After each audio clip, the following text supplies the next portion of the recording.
Okay, so here we have a situation where we're being asked to simplify something that, and you would normally see the word simplify up here. Sorry, I didn't write it. Something that's underneath a radical.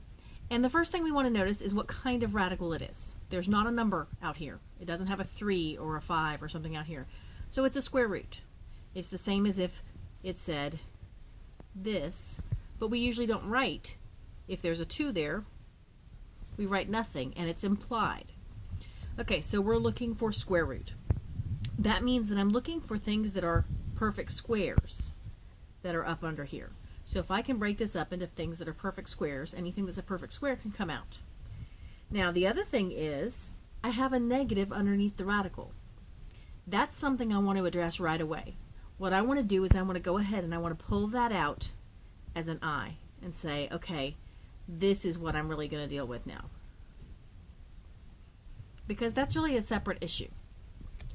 Really getting from here to here is saying that this is equal to -1 times square root of, or square root of -1 times square root of 75 m to the 5th n to the 3rd. We're separating out that negative as a -1, and the square root of -1 is I. So basically you can just think of it as every time there's a negative under the radical, it comes out as an I. Now I'm going to go ahead and simplify this. The biggest perfect square that I can think of that goes into 75 is 25. So this is 25 times 3.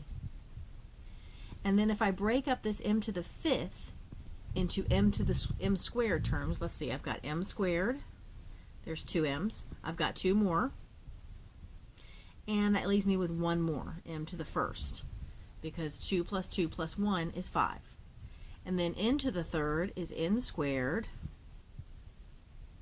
times n to the 1st. 2 plus 1 is 3.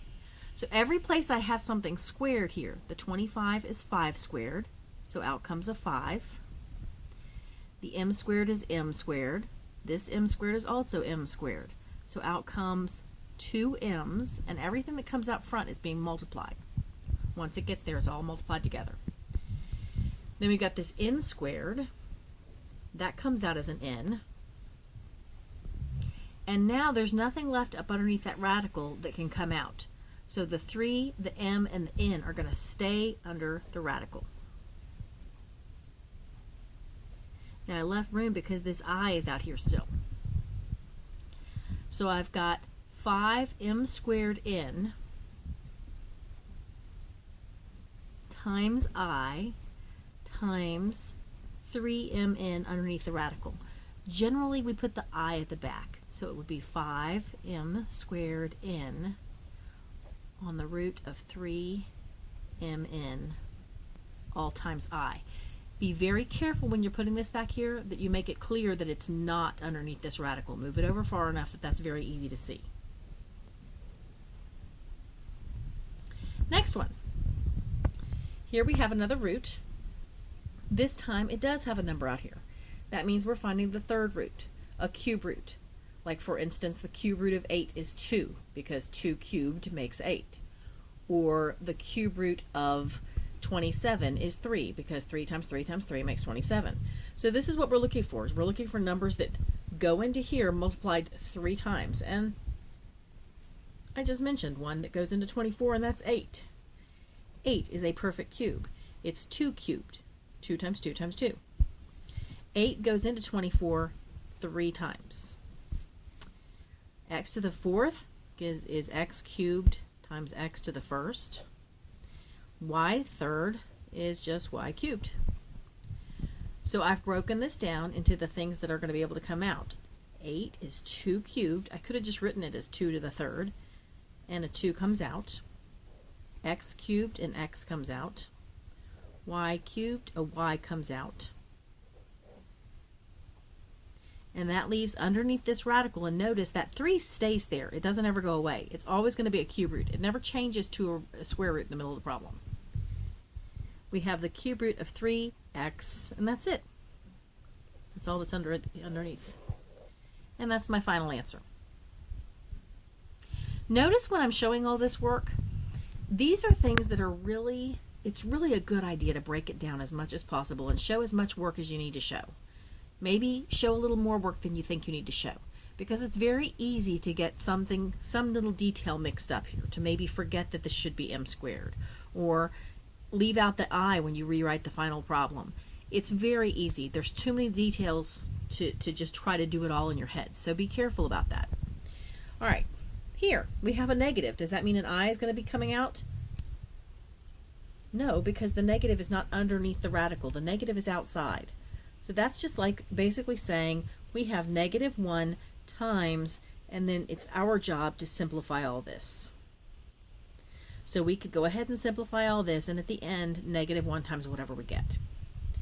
Okay, so this is a square root, so I'm looking for perfect squares that are factors of 48. If you ever get mixed up about that, there are two things you can do if it just doesn't come to you right away what goes into this. Because you really want the biggest perfect square or perfect cube or whatever it is you're looking for. Two things you can do. One is, it's never a bad idea to list your perfect squares. So 1 squared is 1. That's not really an issue. 2 squared is 4. 3 squared is 9. 4 squared is 16. 25 is 5 squared. 36 is 6 squared. 49 is 7 squared, etc. So you want to be thinking about this. So you're thinking about what goes into 48. We know it's got to be something smaller than 48. So we're basically asking ourselves, does 4, does 9, does 16, does 25, does 36, do those things go into 48 as a factor, meaning that number times something else makes 48? I like to start with the biggest one and work my way down because we want the biggest perfect square. So the question is, does 36 times something make 48? No. 25 times something make 48? No. Helpful hint, the biggest factor other than the number, which if the number itself is a perfect square, then you just go ahead and take the square root. But the biggest factor is going to be half of it. Because if you have 1 times something, that's one set of factors. The next biggest set of factors is going to be 2 times something to get you that. So in other words, 24, 2 times 24 makes 48. 24 is going to be the biggest number that goes into 48 other than 48. So we really can start looking here at numbers smaller than 24, because 24 is not a perfect square. 16 is. 16 goes into 48. 16 times 3 makes 48. So I'm going to say 16 times 3. How do I know? Experience. If I don't know, use your calculator. Play with the numbers. Divide 48 by this. Divide 48 by this. See which one gives you a whole number. Another way to do it is to do a factor tree. Okay, if I can't think of the biggest perfect square off the top of my head, I can do a factor tree and say, okay, 48 is 2 times 24. You can choose any two numbers that multiplies to give you 48 to start. 8 times 6, whatever you want to choose. And then go down to the prime factorization. This is 8 times 3. 8 is 2 times 4, and 4 is 2 times 2. So my prime factorization is 2 to the 4th times 3. I've got 4 2's and a 3. So 2 times 2 times 2 times 2 times 3. Okay, anytime you have, well, we can go ahead and, if we want to, we can rewrite it like this. Anytime you have 2 times something, that's a perfect square that goes into there, but we actually have 4. This is 4 times 4. If we think of it as 2 times 2, times 2 times 2 times 3, remember the pair comes out as a single 2. This pair comes out as a single 2. And that leaves me a 3 up under here. Same thing's going to happen up here. That 16 is going to come out as a 4, leaving the 3 behind. Now m to the 5th is m squared times m squared times m.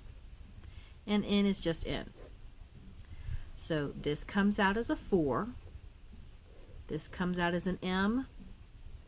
This comes out as an m again, and m times m is m squared, and nothing else is going to come out. Okay, so if I wanted to do it this way down here, I would have 2 times 2 times 2 times 2 times 3 is breaking down 45. This is called expanding it. We're expanding it as much as we can, basically spreading it out into its factors. So the m to the 5th would be 5 m's. And the n is just over there. And so every time I see a pair That means something's squared, so it comes out once. Here's another pair. Comes out once. So this is 4m squared. And just like above there, we have 3mn left up under the radical that cannot come out. So that's my answer, no matter how I do it. If you do something two different ways, remember, if they're correct ways and you did them right, you should always get the same answer. So that's one way to check yourself if you know two different ways to do something.